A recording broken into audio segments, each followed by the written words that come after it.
সবাই খুব মনোযোগ সহকারে যদি আলোচনাটা শুনেন, আশা করি অনেক কাজ হবে এবং অনেক ঝগড়া নিরসন হয়ে যাবে। সেটা হলো, আমরা যারা নামাজ পড়ি, কেন এমনি নামাজ পড়ি? আমরা যারা নামাজ পড়ি, আমাদের নামাজ, এই নামাজ আপনি গত 20 বছর এইভাবে পড়ছেন, হঠাৎ নতুন একজন এসে আপনাকে বললো না এইভাবে না, এইভাবে পড়ো। এখন আপনি যদি গত 20 বছর সঠিক পড়ে থাকেন, তাহলে নতুন দাওয়াত কেন নিবেন? নতুন যে দাওয়াতটা মনে করেন এটাও সঠিক, নতুন দাওয়াতটা যে ভুল তা বলছি না, নতুনটাও সঠিক। কিন্তু আপনি পুরাতন যে আমলটা করতেন, এটা যদি সুন্নাহ সম্মত হয়ে থাকে, তাহলে এটা কেন ছাড়বেন? কথা বুঝে আসছে? আশা করি ওলামা, তোলাবা, সোলাহা, আওয়াম, সর্বসাধারণ সকলের জন্য এবং আমার নিজের জন্য খুব কাজ হবে। কথাগুলা মন দিয়ে শুনবো আমরা। সূরা মাইদার 6 নম্বর আয়াতে আল্লাহ বলেন, ইয়া আইয়ুহাল্লাযীনা আমানু ইযা কুমতুম ইলাস সালাহ, হে ঈমানদারগণ, যখন তোমরা নামাজের ইচ্ছা করো, ফাগসিলু ওয়ুজুহাকুম ওয়া আইদিয়াকুম ইলাল মারাফিক, চেহারা ধৌত করো, 2 হাত কনুই পর্যন্ত ধৌত করো। ওয়ামসাহু বিরুউসিকুম, মাথা মাসাহ করো। ওয়া আরজুলাকুম ইলাল কাবাইন, পা টাকলু সহ ধৌত করো। ওয়া ইন কুনতুম জুনুবান ফাত্তাহহারু, আর যদি গোসল ফরজ হয়, তাহলে গোসল, এই ফরজ গোসলটা করে ভালোভাবে পবিত্রতা অর্জন করো। তাহলে নামাজ পড়ার ইচ্ছা যখন করব আমরা, নামাজের আগে পবিত্রতা অর্জন করা, এটা হলো জরুরি বিষয়। নামাজের আগে, 5 ওয়াক্ত নামাজের আগে আমাদের ওযু করতে হয়, আবার ফরজ গোসল হলে গোসল করতে হয়। তো এটা সবসময় প্রয়োজন হয় না, কি ওযুটা সবসময় প্রয়োজন হয়। তিরমিজি শরীফের 1 নম্বর হাদিসের বর্ণনা, ক্বালা রাসূলুল্লাহ সাল্লাল্লাহু আলাইহি ওয়াসাল্লাম, লা তুকবালু সালাতুন বিগাইরি তুহুর। রাসূল আকরাম সাল্লাল্লাহু আলাইহি ওয়াসাল্লাম ইরশাদ করেন, পবিত্রতা অর্জন ছাড়া নামাজ কবুল করা হয় না। তিরমিজি শরীফের 2 নম্বর হাদিস, ক্বালা রাসূলুল্লাহ সাল্লাল্লাহু আলাইহি ওয়াসাল্লাম, ইযা তাওয়াদ্দাআল আবদুল মুসলিমু আওয়াল মুমিনু, রাসূল আকরাম সাল্লাল্লাহু আলাইহি সাল্লাম বলেন, কোন মুসলমান অথবা ঈমানদার যখন ওযু করে, ফাগসালা ওয়াজহা, যখন ওযু করার সময় চেহারা ধৌত করে, খারাজা মিন ওয়াজহিহি কুল্লু খাতিআতিন নাযারা ইলাইহা বিআইনাইহি, এই 2 চোখ দিয়া যত গুনাহ করে, চেহারার এই পানিগুলা যখন পড়ে, মাআল মাই আও মা আখিরি কতরিল মা, এই শেষ ফোঁটা পানির সাথে এই নজরের গুনাহগুলা ঝরে পড়ে যায়। এই জন্য চেহারা যখন আমরা ধৌত করব ওযুতে, গুরুত্ব সহকারে এই আমলটা করা। ওয়া ইযা গাসালা ইয়াদাইহি, বান্দা যখন 2 হাত ধৌত করে, আল্লাহ নবী বলেন, সুম্মা গাসালা ইয়াদাইহি, হাত যখন 2টা ধৌত করে, খরাজা কুল্লু খাতিআ মিন ইয়াদাইহি বাতাশাতহা ইয়াদা,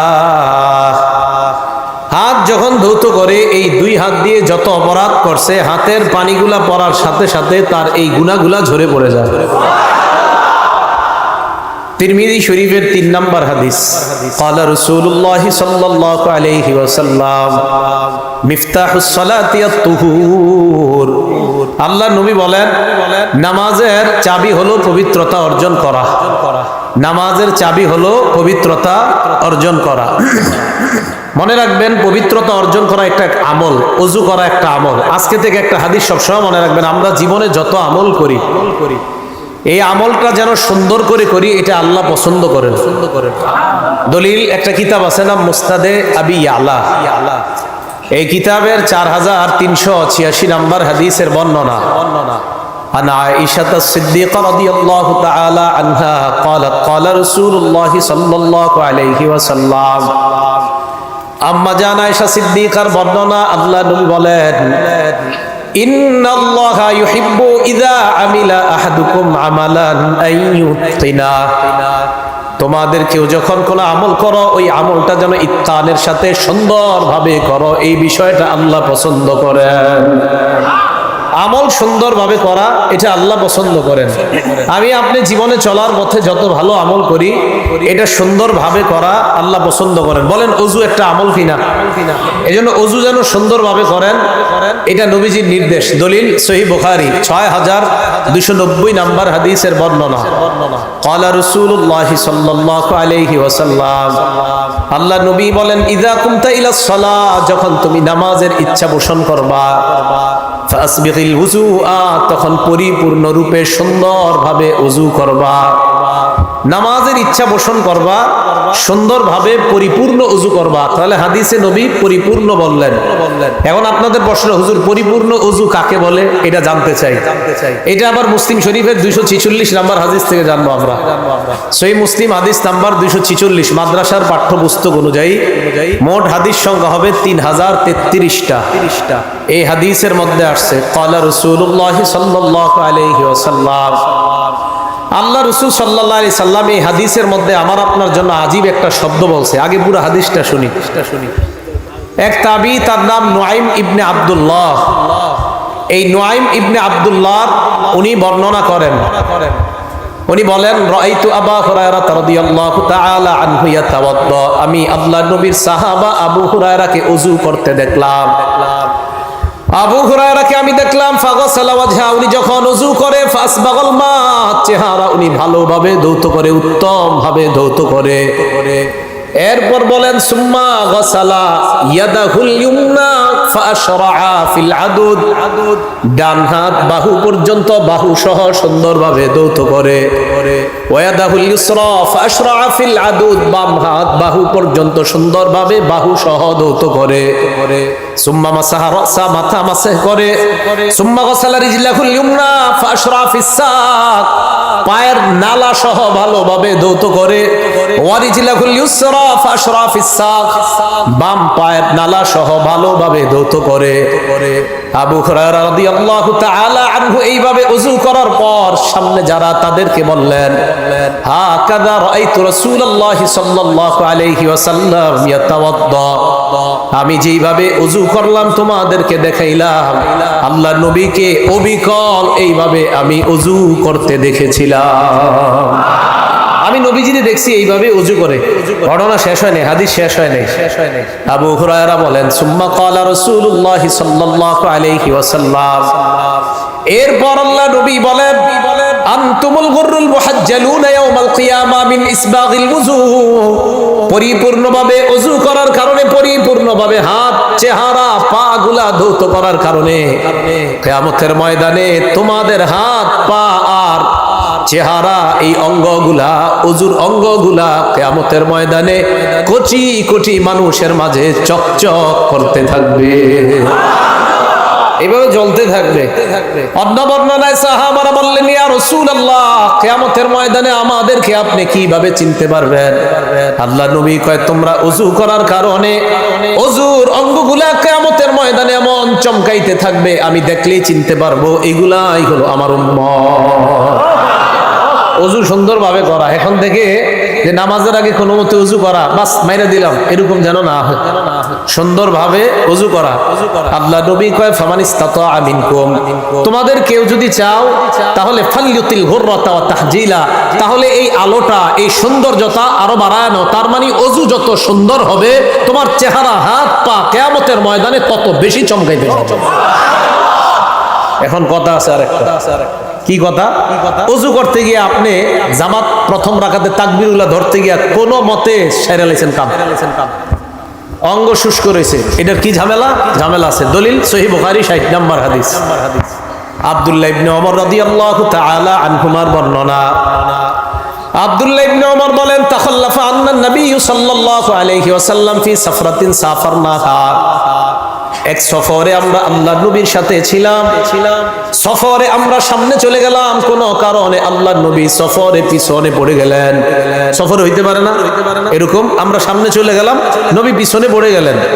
ফাদরাকানা, আল্লাহ নবী আমাদেরকে ধরে ফেললেন মানে মোটামুটি কাছায় গেছে, এবার আমাদেরকে দেখা যায়।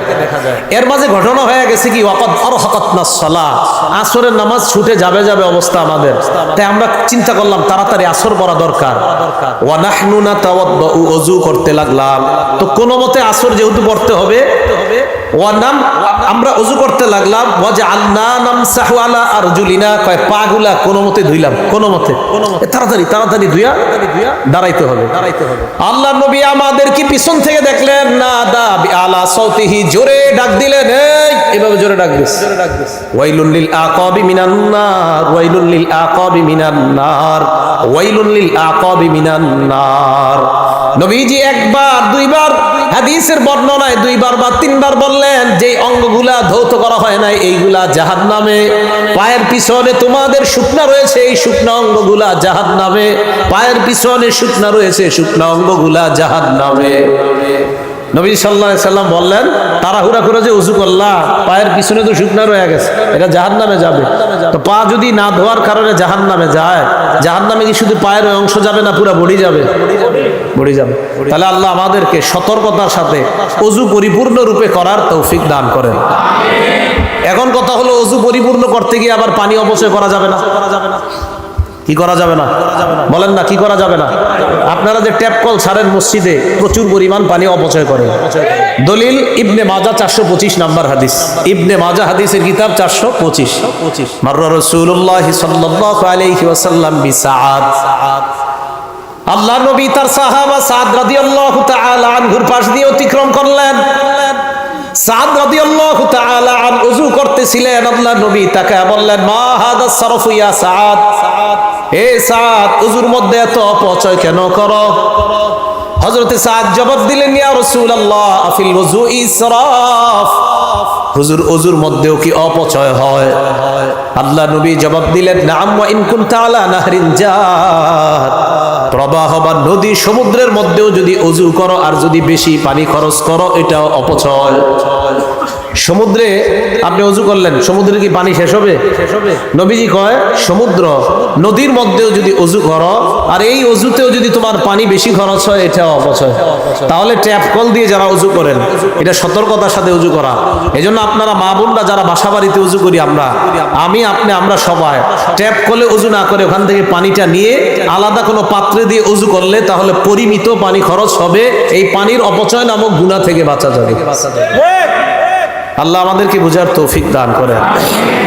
এখন আপনি ওযু করলেন, ওযু করার পর কি দোয়া পড়বেন? আপনি চাইলেই ওযু করার সাথে সাথে জান্নাতের 8টা দরজা খুলতে পারবেন। কয়টা দরজা? 8টা দরজা। মুসলিম শরীফ 234 নাম্বার হাদিস।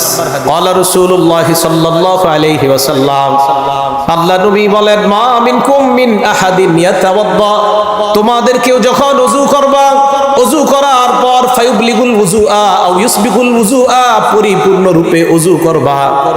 করার পর সুম্মা ইয়াকুল, এরপর তোমরা পড়বা, আশহাদু আল্লা ইলাহা ইল্লাল্লাহ ওয়া আন্না মুহাম্মাদান আবদুহু ওয়া রাসূলুহু, এটা বললেও হবে।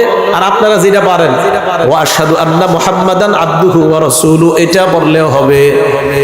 এরপর পড়বেন, আল্লাহুম্মা জাআলনি মিনাত তাওয়াবিনা ওয়া জাআলনি মিনাল মুতাতাহহিরিন। নবীজি বলেন, ইল্লা ফুতিহাত লাহু আবওয়াবুল জান্নাতিস সামানিয়া, এই দোয়াটা কালিমায়ে শাহাদাত পড়তে দেরি সাথে সাথে আল্লাহর জান্নাতের 8টা দরজা খুলে দেওয়া হয়। নবীজি বলেন, ইয়াদখুলু মিন আইয়িহা শা, সে যেই দরজা দিয়ে মন চায় ওই দরজা দিয়ে জান্নাতে প্রবেশ করবে।